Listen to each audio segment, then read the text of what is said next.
السلام علیکم۔ لونگ کا تیل 2 سے 3 قطرے ٹوتھ برش پر ٹپکا کر اچھی طرح برش کریں، پھر دیکھیں دانت کیسے موتیوں کی طرح چمک اٹھتے ہیں۔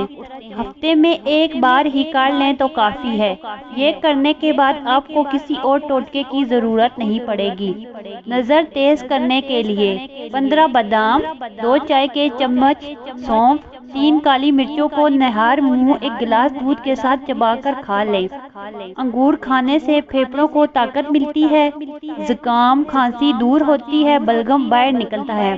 یہ یاد رکھیے کہ انگور کھانے کے بعد پانی نہ پئیں۔ چوہوں سے نجات حاصل کرنے کے لیے 5 گھریلو اور انتہائی مفید ٹوٹکے ہیں جنہیں آزما کر انہیں گھر سے بھگایا جا سکتا ہے۔ پودینے کا تیل۔ چوہوں کو پودینے کے تیل کی بو بالکل پسند نہیں ہے، اس لیے اگر ان سے نجات حاصل کرنا چاہتے ہیں تو روئی میں پودینے کا تیل لگا کر جہاں سے چوہا گزرتا ہو وہاں مختلف مقامات پر اسے رکھ دیں۔ ایسا کرنے سے چوہے سرے سے گھر میں غائب ہو جائیں گے اور گھر میں بھی مہکتا رہے گا۔ آلووں کا پاؤڈر۔ آلووں کا پاؤڈر ہر اس جگہ چھڑکیں جہاں آپ سمجھتے ہیں کہ چوہے گزرتے ہوں۔ جیسے ہی چوہا ایک بار اسے کھا لے گا، اس کی جلد اور انتیں پھولنے لگیں گی اور بالآخر وہ مر جائے گا۔ پیاز۔ چوہوں کو پیاز کی بو بھی بالکل پسند نہیں ہے، اسی لیے اگر آپ چوہوں سے نجات حاصل کرنا چاہتے ہیں تو روزانہ گھر میں نئی پیاز رکھیں۔ چوہوں کو اپنے گھر سے دور کرنے کا یہ سب سے آسان اور سستا طریقہ ہے۔ مرچوں کو چھڑکنے کا طریقہ قدیم زمانے سے استعمال ہوتا آ رہا ہے۔ یہ طریقہ کیڑے مکوڑوں کو پودوں سے دور رکھنے کے لیے بھی استعمال کیا جاتا ہے۔ مرچوں کو چوہے کے داخلی راستے پر چھڑک دیں، اس طرح آپ کو اس سے نجات مل جائے گی۔ آپ کترے ہوئے لہسن کو پانی کے ساتھ چوہے کے داخلی گزرگاہ پر رکھ دیں۔ اس کے علاوہ آپ ثابت لہسن بھی رکھ سکتے ہیں، اس کی بو سے بھی چوہے گھر سے دور رہتے ہیں۔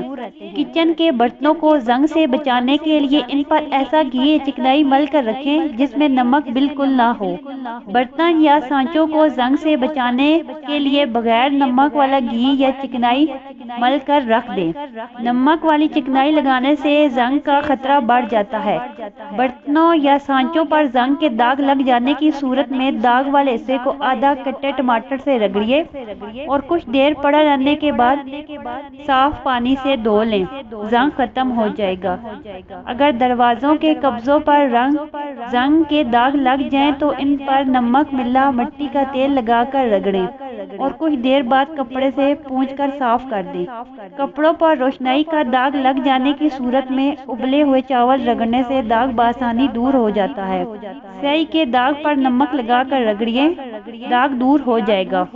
اگر کپڑے پر زنگ کا نشان پڑ جائے تو اس داغ کو لیموں کا رس اور نمک چھڑک کر کچھ دیر رگڑیں اور خشک ہونے کے بعد صابن سے دھو لیں، داغ صاف ہو جائے گا۔ کپڑوں پر لگا زنگ کا دھبا کچی لسی سے بھی صاف کیا جا سکتا ہے۔ کچی لسی کو داغ پر لگا کر کچھ دیر کے لیے چھوڑ دیں، داغ بآسانی صاف ہو جائے گا۔ قالین پر اگر چائے گر جائے تو اس جگہ فوراً پسا ہوا نمک چھڑک دیں، خشک ہونے پر گیلے کپڑے سے صاف کر لیں، چائے کا دھبا غائب ہو جائے گا۔ دہی اگر بہت کھٹا ہو گیا ہے تو اسے ضائع کرنے کے بجائے اس میں چاندی کے زیور بھگو دیں، تھوڑی دیر بعد دھو لیں، اس طرح زیور بالکل چمک جائے گا۔ چمڑے کے سوٹ کیس چمکانے کے لیے ایک نرم کپڑے کو لیموں کے رس میں ڈبو کر سوٹ کیس پر رگڑیں، سوٹ کیس چمک جائے گا۔ کپڑوں پر عطر یا کسی پرفیوم کا دھبا پڑ جائے تو اسے ٹاٹری سے مل کر نیم گرم پانی سے دھو لیں، دھبا دور ہو جائے گا۔ جینز کی پینٹ دھوتے وقت ایک بالٹی کے پانی میں 4 کھانے کے چمچ سرکہ ڈال دیں تو پینٹ کا رنگ خراب نہیں ہوگا۔ ایش ٹرے میں تھوڑا بیکنگ پاؤڈر ڈال دیں، سگریٹ کی بو آپ کے علاوہ دوسروں تک نہیں پہنچے گی۔ سوئچ بورڈ کو چمکانے کے لیے نیل پالش ریموور کو کسی کپڑے یا روئی پر لگا کر صاف کریں، وہ چمک اٹھے گا۔ مکھیاں ناک میں دم کر دیتی ہیں تو کھانا پینا دشوار ہو جاتا ہے، لیکن اگر کسی جگہ پودینہ لگا دیں تو مکھیاں نزدیک بھی نہیں آئیں گی۔ پالک اور دیگر ہری سبزیوں کو خریدنے کے بعد اگر سرکے میں کنگال لیا جائے تو صرف بیکٹیریا اور فنگس دور ہو جائیں گے، بلکہ یہ آسان ٹوٹکا آپ کی سبزیوں کو فریج میں دیر تک تازہ اور خستہ رکھے گا۔